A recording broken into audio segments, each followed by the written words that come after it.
It's my pleasure to introduce our speaker for today. As a prominent social entrepreneur and founder of Playworks, Jill Vialet has brought play and physical activity to nearly 500,000 children in over 750 schools and youth-serving organizations in 24 different cities.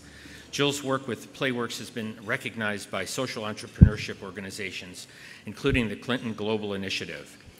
Prior to founding, she funds it too, but prior to founding Playworks, Jill founded the Museum of Children's Art in Oakland, California, and in 2011, she was recognized by Forbes magazine as one of the top 30 leading social entrepreneurs.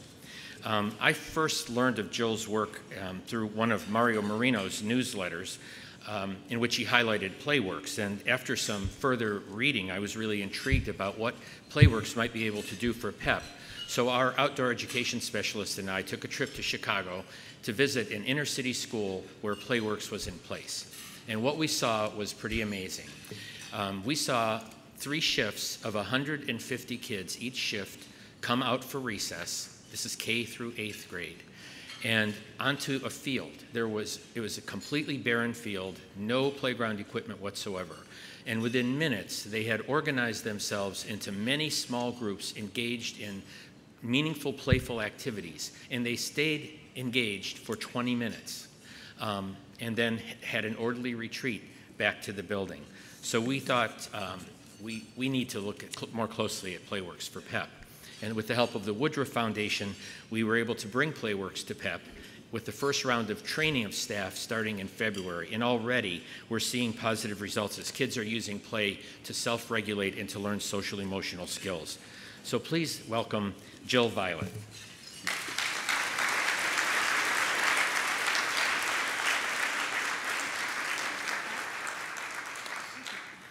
Good afternoon, Cleveland.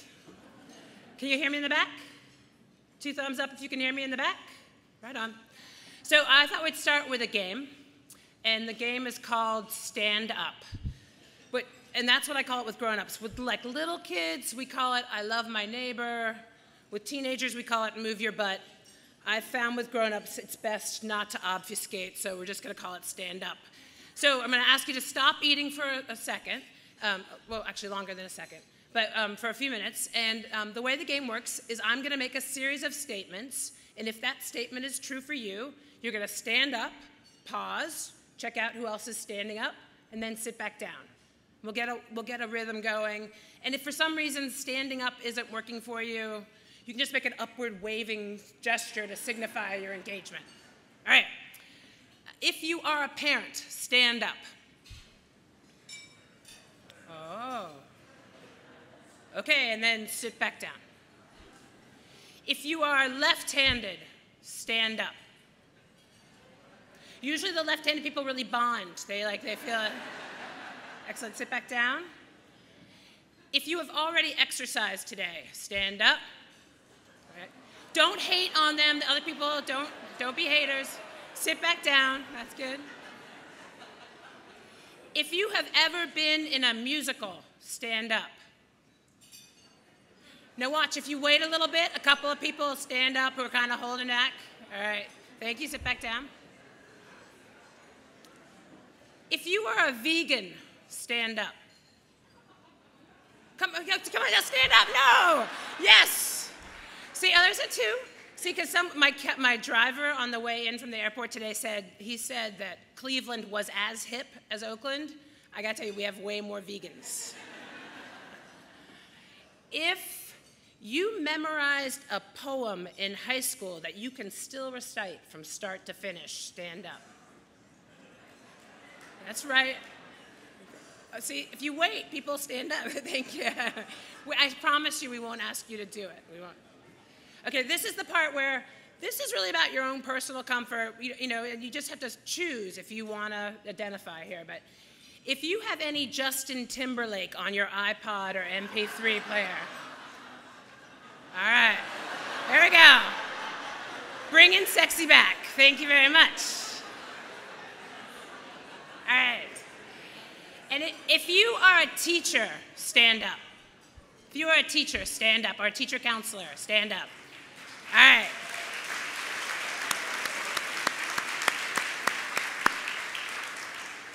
Thank you. When I was invited to come speak today, because we've been having this partnership and training here at PEP, I was thrilled. And then when I heard it was Thank a Teacher Day, I was like, I'm in. That's yes. So thank you all for playing the game. The nonprofit I started, Playworks, I started it 18 years ago. And at our heart, we believe in the power of play to bring out the best in every kid. And so, am I still there? I'm not echoing as much to me. Okay. Or I'm off. Watch this. Oh, no. I work on playgrounds. I could do this without a mic, but I appreciate it. So we believe in the power of play to bring out the best in every kid. And we do that through two main things. One is training, like Frank described. We send trainers into schools all across the country, and in fact, we're even working internationally now. We've got trainers going to Ireland in a couple of weeks, and we've done training in India and South Africa and the Philippines and Indonesia. But the training really focuses on working on folks who work in schools or youth-serving organizations who work with kids to really teach them how to engage kids with the idea that anytime you want to get a kid from point A to point B, if you can turn it into a game, it makes it that much easier. Our direct service model, which is probably what we're a little better known for, we operate in 24 cities across the country, 24 regions, really. And in that model, we hire these amazing, earnest young adults, and that's what Frank went and saw in Chicago. And they are full-time out at the schools. They are there from the very first day of the school year to the very last, Monday through Friday, first thing in the morning till last thing. And they're out, they really focus on recess as their core activity, really making that time a time that contributes to a school environment that is safe and where learning is something that is done with a sense of fearlessness and engagement, and where kids really feel like drivers in their own education. And our experience is that play has the power to do that. Now this idea of the power of play to bring out the best in every kid, it can almost sound like a slogan.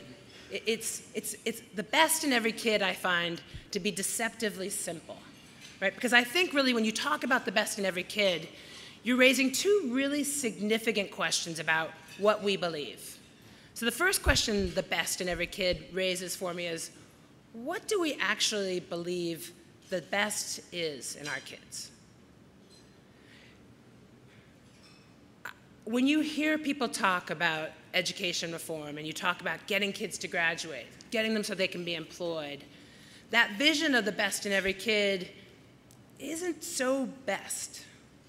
What I was so impressed about with PEP and what I've been hearing about the training going on is this real emphasis on kids' real resilience. That these kids that Frank and the team here are working with, they're kids who've had a world of hard things happening to them, and it manifests in emotional disabilities and learning challenges and behaviors that are very separate from who they are as people. And that first and foremost in how PEP works with those kids is to approach each and every one of them as if they know that greatness is inside of them, that they interact with every single kid with a belief that they could grow up to be the next researcher who cured cancer, the next poet laureate, the next leader of the social movement that will help us inch closer to justice. That kind of aspirational belief in kids, especially belief in kids who up until this point have exhibited a lot of behaviors that might leave other people questioning them, is at the key of how you move a kid from a place of not being successful to being successful. And it's our experience that kind of belief, that kind of capacity to convey greatness to kids, to really convince them of their own ability, is something that playing on a regular basis in a healthy, safe environment also contributes to in a very easily overlooked, easily undervalued way. The second question that the best in every kid raises, and that follows from the first, is one that actually you mentioned Mario, but Mario Marino's writing has really triggered a lot of thinking for me. And that is, to what end? Why bring out the best in every kid? And it is my deeply held belief that bringing out the best in every kid benefits all of us. That when you are aspiring to greatness for our kids, that we all stand to gain. and that the kind of investments you make in an educational system where that's what you're going for, and where we are all so interdependent, just the way you learned that we were when you were playing kickball as a kid. If we are that interdependent, if we really need each other that much, and we are counting as a society on this next generation to raise its share of great leaders and great thinkers and great artists, then the nature of our relationship to the educational system, in my mind, would be a very different one from what we've got. So I'm going to turn 50 this summer, and I grew up in Washington, D.C., playing every day outside, after school, all weekend long, all summer. And it was unsupervised, but it was not unstructured.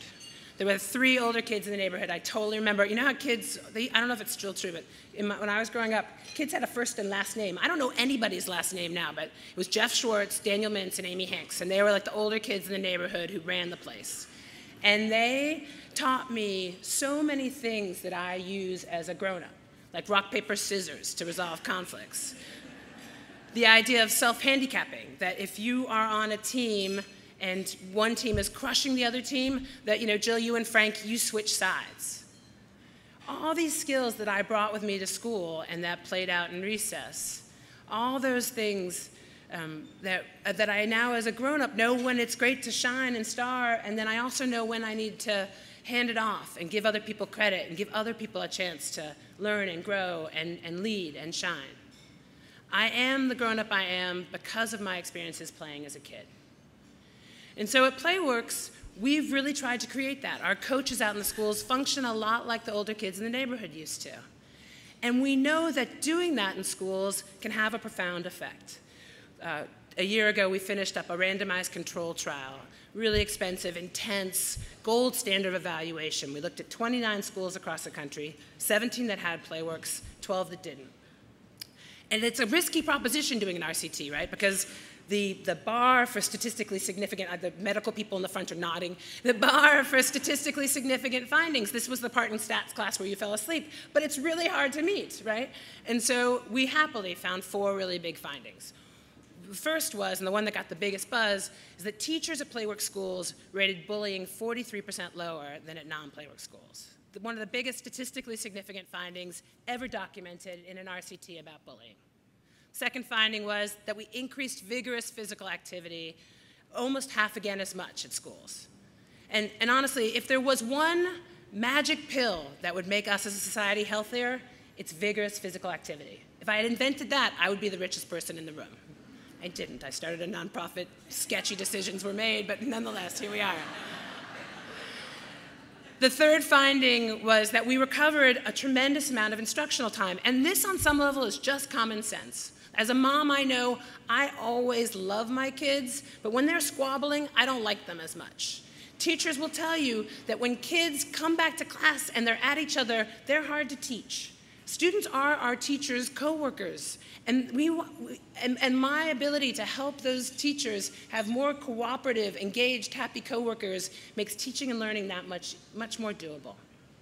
The final finding, and this is a really important one because we live in a world where the violence out there is epidemic, and our kids being exposed to violence affects kids, not just the kids at PEP, but kids in all our schools. Kids at Playworks schools felt safer, not just at recess, but throughout the day. We had that kind of impact. Recess climate affects school climate, affects kids' ability to learn. Now, if you'd asked me, how do we get there? How do we get those findings? I think my answer would surprise you. Because I don't actually think that the grown-ups at Playworks did it. What I believe is that the grown-ups at Playworks create an environment, a school climate, which really gives the kids permission to unlock their superpowers, and that the kids themselves are the ones who lower the bullying, who recover the instructional time, who feel safer, who are more physically active. And that shift is very, very important, because too often we build schools where the control issues are just going one way. But one of the great things I think that PEP, besides the incredible services they offer their own students, but the lessons that PEP have to share with our larger mainstream schools is how kids out in all our schools are just like grown-ups. They need a modicum of control of the world around them to feel safe and like they can engage in a way and take risks that lead to learning. They need to be seen. They need to actually be seen for who they are and what they bring to the party. And then once they're seen, they need to feel valued. They need to be needed. And the great thing about this, too, is we talk about this for kids. I am convinced that it is these exact same things that all of us in this room need, too. And that if actually we were building schools from a place of empathy, we were building schools to be places where we would want to go and spend every day, again, they would be somewhat different places. So I'll close with a quick story. I'm a total sucker for commencement speeches. So this is one of my favorite times of year because I go on YouTube and I watch all the great commencement speeches. And last year, Oprah did the commencement speech at Harvard. Did anybody see it? Okay, she rocked it. It was really, really good. She's totally worth, go Google and watch. But I'm also going to tell you the punchline, so maybe you don't need to. So Oprah was talking about her career as a talk show host.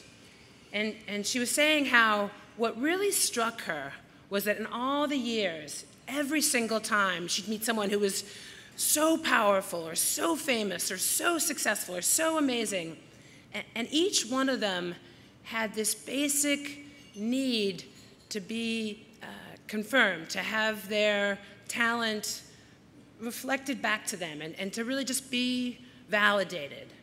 And so she told this story about having Beyonce on the show. And Beyonce goes and she sings and she is awesome in all her full Beyonce-ness. And Oprah walks over to her, you know how they do on the talk shows, and she goes to get the mic from Beyonce, to get the microphone from Beyonce, and she walks up to her, and as she approaches Beyonce, Beyonce kind of looks at her and whispers, "Was that okay?" So here's what I will ask of all of you.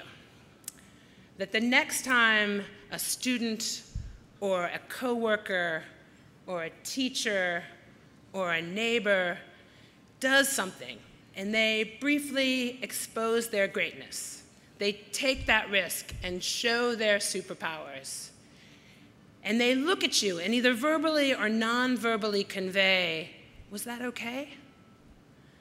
I'm asking that you do everything in your power to make sure they know you saw them and that we need their greatness. And if you do that, we will be building the kind of world where we can send those PEP students out into and they can thrive and they can contribute all that they have to contribute because we so desperately need them. Thank you very much.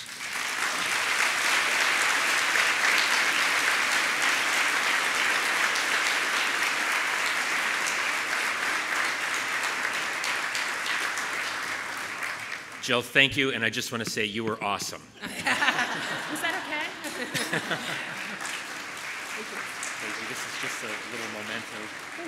It says, "Thank you for supporting Positive Education Program's mission to help troubled and troubling children learn and grow, and for the many ways you bring out the best in kids." Thanks a lot, Thank you Jill. so much.